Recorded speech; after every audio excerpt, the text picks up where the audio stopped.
خانم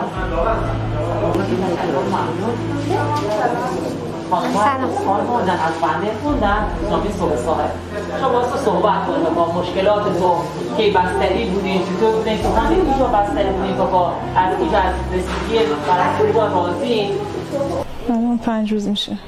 5 روزه. سردرد خیلی شدید دیگه، استخوان درد، تب و لرز، بعدم زد به ریه‌ام و سرفه شدید. ولی من فقط سوزش گلو بودم با تب شدید، سرفه زیاد. اصلا نه فکر نمی‌کردم بیام. خیلی زیاد، هیچ جام نمی‌رفتیم. چطور شد؟ رعایت می‌کردم، به نظر خودم رعایت می‌کردم، ولی این مریضی طوری که باید عمومی رعایت بکنن، نه یه نفری و 2 نفری نمیشه، باید کلا رعایت بکنن تا بالاخره یه جوری ریشه این مریضی کنده بشه.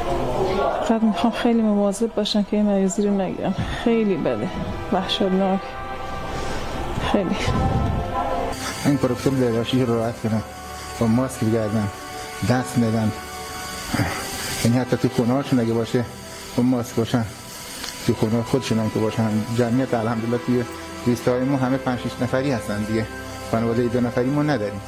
همون تو خونه هم که باشن با ماسک باشن خیلی بهتر از اینه که الان تو خونه ما دست جمعی هستیم، خودمون نیستیم و نمیگیریم و فلان، از این خبرا نباشه. هم که همه میگن به دست پیش خدا نیاد، ولی باید خودت مواظب باشی. قبول دارم که بعضی هم میگن اصلا ما نمیگیریم یا کرونا ما رو نمیکشه، ولی واقعا درد داره، میکشه. واقعا امروز میتونه حرف بزنه، بیشتر کمک نفس ازم در آوردن.